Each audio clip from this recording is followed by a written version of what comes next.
In the heart of Guinea Conakry, where the bustling streets were filled with merchants, herders, and traders, two Fulani women shared a friendship that had lasted for years. Adama, a grateful and kind-hearted woman, was known for her generosity, always helping those in need.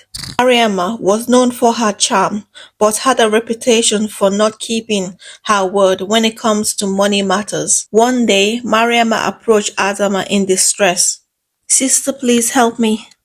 I am in great trouble. I need 500,000 Guinean francs to settle a pressing matter. I swear by Allah I will return it in 2 months," she pleaded. Adama, though hesitant, believed in the goodness of people. She took out the money from her savings and handed it over. "Take it, Mariama, no interest. Just pay it back when you can," said Adama. Mariama's face lit up and she showered Adama with thanks. But deep inside, she had no real intention of repaying the money back. Months passed, then a year. Adama asked gently about the money. Each time, Mariama had an excuse. Mariama said, "Sister, you know times are hard. Business is slow. Next month, inshallah, I'll pay you back." Soon, Mariama stopped answering Adama's call and even started avoiding her at the market. Adama felt betrayed, but chose to leave everything to Allah. One night, Mariama had a strange and terrifying dream. She was walking through a narrow path when an old woman with a piercing eyes and tattered veil appeared. The woman held a bucket of murky, foul-smelling water. Before Mariama could react, the old lady threw the bucket of water, drenching her from head to toe. The stench was unbearable, and her skin started to burn. She woke up with a gasp, her heart racing. But what shocked her the most was the strange sensation on her skin. Her arms, neck, and back felt wet, as though the dirty water had followed her from the dream into reality. Within hours, her skin developed an itching sensation, then red patches, then open wounds, as if something was eating away at her flesh. Confused and terrified, she went to the doctors, but no medicine, no cream, no treatment helped. The wounds worsened, making her feel like fire was crawling beneath her skin. Weeks turned into months. The pain did not subside. Years passed, and Mariama became a shadow of her former self. Her once beautiful Fulani skin was scarred, and her radiant face had lost its glow. The rumors began.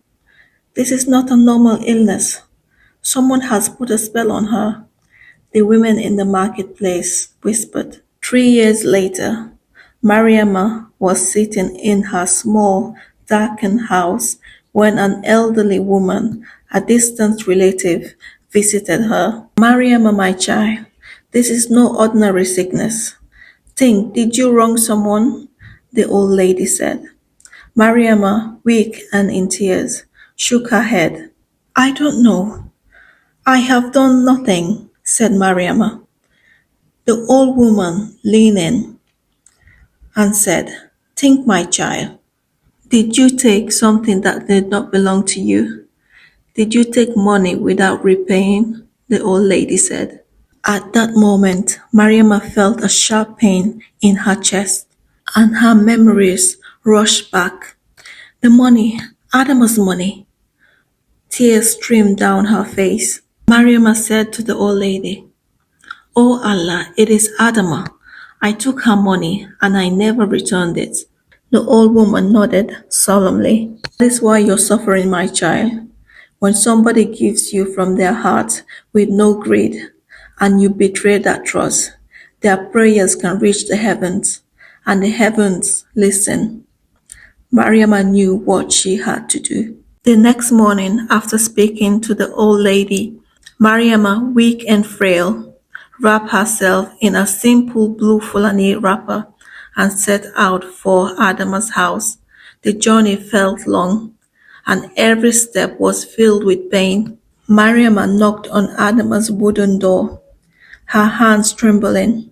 Adama opened the door, her face showing surprise and concern. Mariama, what has happened to you?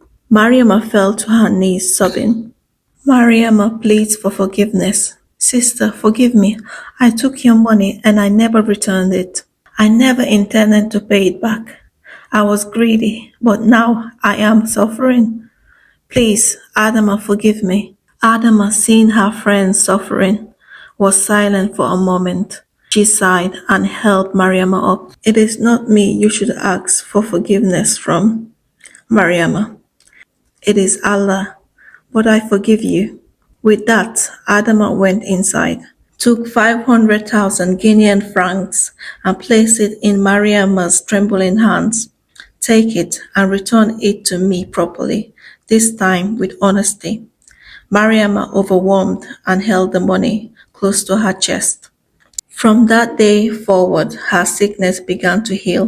The burning sensation faded, the wounds dried, and within months her skin began to clear.